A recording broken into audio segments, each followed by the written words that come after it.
Hey, this is Rodney with Hard Money Partner, and we're back today. We're interviewing Major Mike Hoskins, good friend of mine, somebody I've known for many, many years. I knew Mike back when he was a police officer, and we're gonna talk a little bit about how he transitioned from full-time police officer to retired real estate professional. And welcome, Mike. Hey, thanks. Glad to be here with you. Thanks for coming on, man. Yeah, really interested in some of all the stuff. You dipped your toe into a lot of different real estate stuff. You're pretty you got a diverse range of investments and interest in real estate, and kind of saw you transition to some of that stuff. It's kind of fun to watch. But I'm just gonna go back a little bit. You were a police officer for 31 years with the Oklahoma City Police Department, correct? That's correct. And you retired in October of 2014. I was there when you retired. Yeah. And tell us a little about your police officer's career, and then we'll move into how you made the choice to hang up your gun and badge and move into real estate full time. Yeah. Well, so my career as law enforcement officer was something I'd wanted to do since I was a teenager. I guess my dad was a cop, and it's interesting now that I'm in this real estate stuff full time. But because I look back, before I was a cop, I was a new construction trim carpenter with my brother. And so we're going in on new construction custom homes and building all the cabinets and laying out kitchens and all that, handling all the wood trim inside the houses. And kind of a neat aspect of that was I would get to meet with the home buyers, and with my brother and I, we would kind of sit down with them and kind of help design their kitchens and whatnot, because these were custom homes. Anyway, so I've always wanted to be a cop, so I got hired by the Oklahoma City Police Department in 1983, and I went to work for them. And on my days off, my brother started his own trim carpenter business, so on my days off, I'd work with him. So I guess I could say my real estate life started way back then when I was like working with new buyers and helping them design, customize their wood trim in their house and what they wanted, in their homes. So yeah, and just a side note, your brother was a career police officer as well.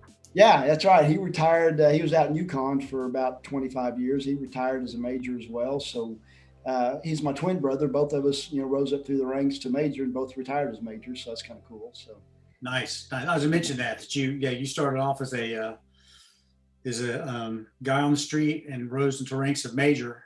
Yeah, pretty high up in the police department. Pretty yeah. Pretty So thank you for your service, by the way. Oh, thank you, man. It's, you know what? I'd go back and do it again for free. I love that job. It was a great job, great career. I was very blessed. So yeah, you seem like you loved it. I knew you. When you were on the tail end of that career, and you seemed like you really enjoyed. Yeah, that's right. Being out there. So, so you retired in October, and I met you. So you retired October of 2014. When did we meet? Because we met. I was wholesaling properties, and I remember you came up and looked at a wholesale deal. Right? I'll tell you exactly when we met. We met in 2008. Okay. And you had a property that you were wholesaling, and I saw it online, or I think this one may have been in the newspaper. Okay. Newspaper. I drove over there to look at it, and you were actually there when I got there. Okay. And and I bought that crazy thing from you right there on the spot. And I forget, I think I bought it for like 15 grand and gave you $500 down. And my brother and I, we went in there, we completely renovated it and flipped it and put it on the market and sold it. Next thing I know, I think we made 20 grand on that thing. It was our first flip. And I think we bought, several from you after that one. And I remember one in Yukon, and you had a few that you guys flipped for. I remember you guys were doing some pretty good flips for a little while there. Yeah, so it was fun, but working full-time job and then flipping, man, that just wore you out because it seemed like you're working nonstop, But that's how I got started. I had some good flip jobs and made some decent money and kind of got the flip fever. I never had my own TV show, Mike and Mitch flipping OKC or something. That would be a good one. Two cops flipping houses on the side. Nice. So you flipped some houses, and then it was 2008. Wow. So 6 years later, you retired. So that's 6 years between those. And I remember we bought a package of houses together. Were you retired when we bought that package of houses? I was, yeah. I just retired maybe a year or two when we bought those. Okay. So for the folks out there that don't know this, so Mike retired, and he came and he did a lot of property. He started doing property management, and he managed some of my properties. And we took on some extra clients with property management, which sucked. Didn't really enjoy that a whole lot. Property management sucks. I wouldn't want to. A lot of phone calls. A lot of phone calls. A lot of phone calls. And the weird thing that we discussed this, we got more phone calls on the higher end properties than we did on the lower end properties. Right. So weird. Yeah. And like us, the lower end folks grab a wrench and fix stuff. Higher end people call you for everything. Oh, that's all roach. That's right. That's all, or not roach, but whatever. They call you about everything. Yeah, I had a screw fall out of my light switch plate. Yeah. Since whatever, quick. So remember that. So tell us kind of what you transitioned to, because you retired, got your realtor's license, you're doing a little realtor stuff, but tell us all that you've done in real estate since you retired, because you got we went through a list earlier of stuff you've. Yeah, so interesting transition. I actually got my realtor license before I retired. That's part of my plan.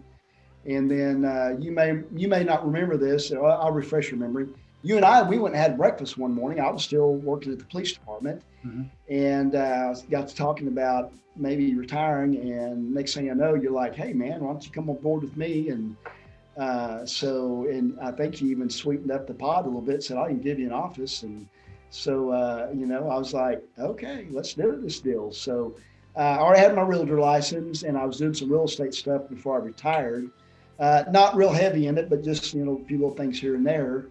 And then so I retired, and then I started working with your rental properties, and then we acquired that package deal that we ended up splitting those houses and added to the portfolio a little bit. And then my real estate life, I was doing traditional realtor work, and I do a lot of that still to this day. But my niche kind of naturally just kind of went in towards that investment real estate side of it, and so I started doing well, even for you and two or three other people, just being the acquisition and sales guys for your investment properties and stuff. So even to this day, I work with a lot of investors out of state guys that I've got a guy in Dallas that I go out and I buy and sell his houses for him, and I'll go in there and do a video, send him a YouTube link, and he'll say, "Yep, let's buy it." So I draw up the offer and send it in. So doing a lot of that. I've done everything from the lower end, affordable housing, real estate life, to the upper end luxury homes. In fact, I just got the call this morning from a lender, and I'm closed on one, $560,000 deal out by Arcadia. Nice. So do a little bit of that, So I'm pretty diversified in my realtor life, in real estate, but I really enjoy kind of doing the investor type realtor work. So was it hard making that transition? Was it hard, scary, finally saying goodbye to the police force, or did you feel like it's the right decision, or was it a nervous, am I making the right decision doing this? Yeah, it was. I didn't really ever second guess myself, because I felt it here in my heart that it was time. 31 years of, chasing bad guys was long enough. So, but I had a plan. I just didn't retire and wake up the next day and think, "Oh my gosh, now what I'm going to do?" So I hit the ground running. No regrets. I mean, I miss the people I worked with, but I don't miss. As a major, I was over gangs and criminal intelligence and narcotics and Joint Terrorism Task Force. My phone rang nonstop, so I don't miss the 2:00 in the morning phone calls, So, Yeah. You told me some crazy stories, man. Yeah. Some of the stuff you've done, it's hair raising. I couldn't do it. Yeah. Scary stuff. Well, it's been good. My working with investors, even you, Rodney, I learned early on from you, kind of what the number side of it was for you, what you needed to be at on a property, and kind of what your numbers needed to be. So, sure. Knowing that ahead of time was a game changer for as far as me being able to help find you properties that would work for you based on the Sure. numbers and stuff. So I learned that, and that was a good experience for me as well. And you've kind of changed directions a little bit on some of your real estate work, but that was a good opportunity, a good experience for Mhm. those, I guess, about 5 years worth of doing that. So Sure, sure. And we both kind of made a little pivot. I got a little more in the multifamily syndication stuff, and you kind of did that too. We joined the yeah, Sunrock group, and I went in as a active Sunrock learnee or mentor, and you went in as on the passive side, right? I did. Got Yeah. into passive deals. Talk about some of your passive real estate, multifamily acquisition. Yeah, so you know what? I joined. Went with you to one of Sunrock's events and joined up, got in the program, and next thing I know, I don't know, probably within a year's time, I'm to date. I think I'm invested in over 600 and some apartment doors. I think a total of 6 or 7. Well, I've done a few more since then. I think I'm invested in 7 different multifamily complexes, Gotcha. everywhere from Baltimore, Maryland, to I've got one in Florida. I've got a few in Dallas, in Texas, a couple here in Oklahoma, and I'm invested in a couple of years. So, yeah, it's Tell been us a little good. bit about those investments. How you feel about that investment, and are they paying out? Are you, do you like the passivity of that to where you write the checks, let somebody else operate the property? Yeah, You get yeah, I like that part of it. It's those are I would look at it more of a kind of a long term Mhm. deal. 5 to 7 year exit strategy on Sure. those. So it was nothing that I ever went into thinking I'm gonna make this. Some of them were 50,000, 75,000, $100,000 investments that I never expected. Like within 30, 60 days, I was going to get 100% return on my investment. Sure. So I'm starting to see some returns on them. This COVID stuff kind of slowed a few things down on Absolutely. some of them. So Yeah, a lot of these multifamily operators, including us, our group, put put our distributions on hold during this COVID stuff just to make sure we could weather the storm, because yeah, preservation of capital is more important than paying out distributions. We want to make sure we've got cash sitting on the sidelines in case things get really bad. We just want to make sure that we can pay the mortgage and take care of expenses and don't have to dip in. We don't run out of capital. So, are a lot of your folks? Did a lot of your folks stop paying dividends? yeah, I've got I think 2 or 3 of them that I'm getting quarterly dividends. And some of them still aren't back to paying yet. Yeah, but I get good communication with them. They Sure, keep that's the all key, up man. and They're stuff. letting you know why and what they're doing. Yeah, The they're money showing can't- numbers. They're showing the pro forma and kind of where we're at compared to that. And Yeah. so It yeah, doesn't mean the investments aren't making money. They're just not distributing yeah, capital. They're trying to stockpile cash right, until this COVID thing lightens up, and then they'll probably pay you up, right, for several quarters to catch right. you up. But Yeah. it's an interesting place we're at right now with this COVID stuff, man. Yeah, for sure. It's really kind of crazy. And then I know you did some lending. I had breakfast this morning with Brian Nix. Yeah, good He guy. reminded me that you had made some hard money loans to him, or some private loans to him. Yeah, I did. Done several of them. I remember you did that out of your IRA. Let's talk about your IRA a little bit. So you had some capital in your IRA, and you came to me after a few years of doing that and told me you doubled your IRA. Yeah, man, crazy. In real estate. Tell us a little bit about that. Part of my deal when I retired, I was a major senior level commander with Oklahoma City Police. The last 10 years I was there. So when I retired, my retirement contributions, I had a decent amount in that. So I took a chunk of that out and I wanted to put it over in a self-directed IRA, mainly just to kind of diversify, my retirement funds a little bit. I didn't want to have everything just stuck in the stock market, Sure. So that was one of the big reasons. Who'd you use for your self-directed custodian? I use Equity Trust Company. I almost said Quest, but I used Equity Trust Company. So, so it's been good. That's all very strict guidelines on what you can and can't do with those funds. But I put them over there. I purchased a few rental properties for myself. So I use some of the money to make those purchases. All my expenses come out of my IRA account, and all the rent all the funds coming back in, it goes right back into it. And then I've done some of the multifamily housing investments with that IRA funding as well.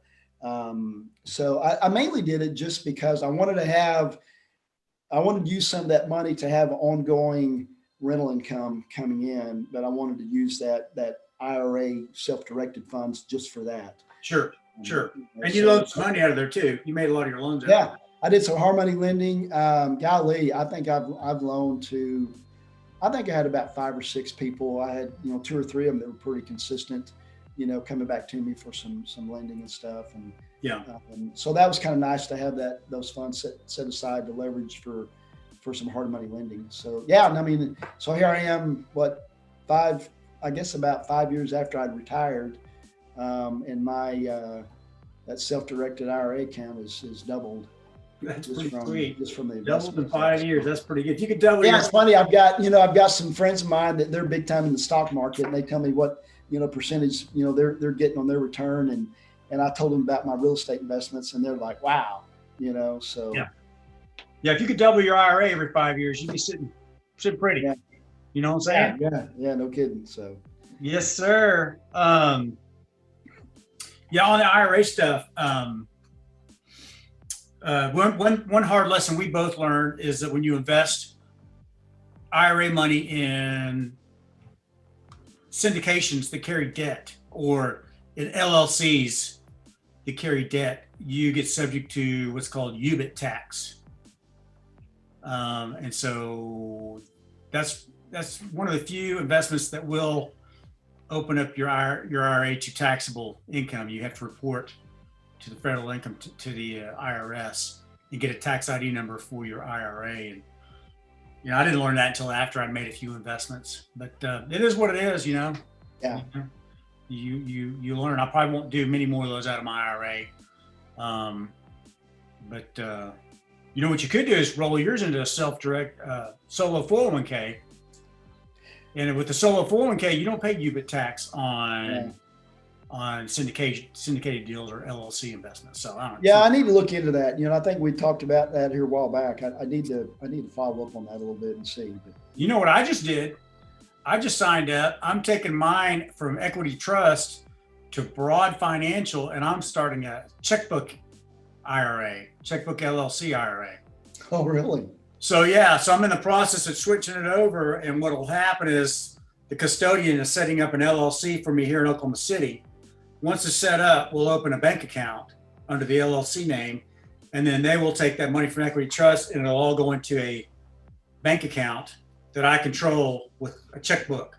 And so now when I need to make an investment, I don't have to call or fill out all that paperwork with Equity Trust. Yeah. Just write the check. And it's nice. Yeah. So it's man, I'll tell you how that works. Sometimes that can take a couple of 3 days or so. It just depends. Well, yeah, it can take weeks. Sometimes they send it back. Go, oh, you missed that. You didn't cross that T. Send it back. Yeah. You got to send it back to them, and they take another 24 hours to review it and stuff. So that's gonna be really cool, man. I've been wanting to do that for a long time, but you don't want to do that unless you really know the rules of self-directed IRAs. Because if you don't know the rules and you don't have a custodian between you and the IRS telling you no. Yeah. Then you can get in trouble really quick. But I think I've been doing it long enough to where I can navigate the waters without. Yeah, that's interesting. That's one thing I'll say about Equity Trust. They've been really good as far as on the custodian side of it and making sure that all the I's are dotted and T's are crossed and you're following all the rules and stuff. It's a big deal. It's huge. So it's kind of you can kind of take a deep breath and relax a little bit, knowing you've got somebody that's paying attention to what you're doing with those funds. Yeah, you got a second set of eyes just keeping you out of trouble. Yeah. So that's cool, man. So do you know any other police officers that have left the force and have kind of followed in your footsteps or gone before you and gone real estate investing? Yeah, there were a few, that were buying houses and just building up rental properties type stuff. But I don't know of any that got into it the way I did and started flipping, as a realtor, flipping, and then actually became a true acquisition and sales agent, for other investors and stuff. But yeah, there's other ones, that dabble in the real estate world, so. Gotcha. Yeah. What would you tell anybody trying to get into the business, like some youngster, some young kid trying to get into the business? What would you tell, or somebody retiring, wanting to the next stage of their life, they just want to move their money over to self-directed IRA and they want to invest in real estate and kind of follow in your footsteps. What kind of advice would you give somebody like that? Yeah, I tell them up front, make sure you've got, a true financial package set up to where your money's in the right type of account, and make sure that you're very patient. A lot of new investors they have that zeal to do that first big deal, and the next thing you know, they end up losing money, and some of them never get back into the game because they take a hard hit early on. Sure. So it's all about what you buy at. It's where that's you and I think you even taught me that early on is you always looked at it. You make your money on what you purchase the property at, not what you expect to sell it at. Absolutely. So that just being smart, and take your time and make smart purchases. That's a lot of it. I know that I'll have a lot of investors call me and want me to be their investor realtor to find them properties. And the first thing I tell them is I'd be happy to. Tell me what you want, what type of property you want, give me your price range. And then I tell them, okay, sit back, enjoy drinking coffee, and be patient because I take this stuff really serious, and I'm not going to go buy you a house that you're not going to make money on. Yeah. And I tell them I could go look at 20, 30 houses before I even say, let's make an offer. Yeah. So that's kind of been a win-win deal, just the patient side of it, so. Yes, sir.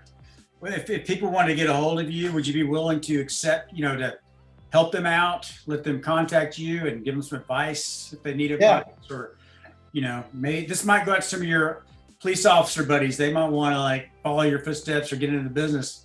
How do they reach out to you? How do they find you? So my email is my name, Mike Hoskins, okc@gmail.com. Absolutely. If you got questions, you want me to help you do anything.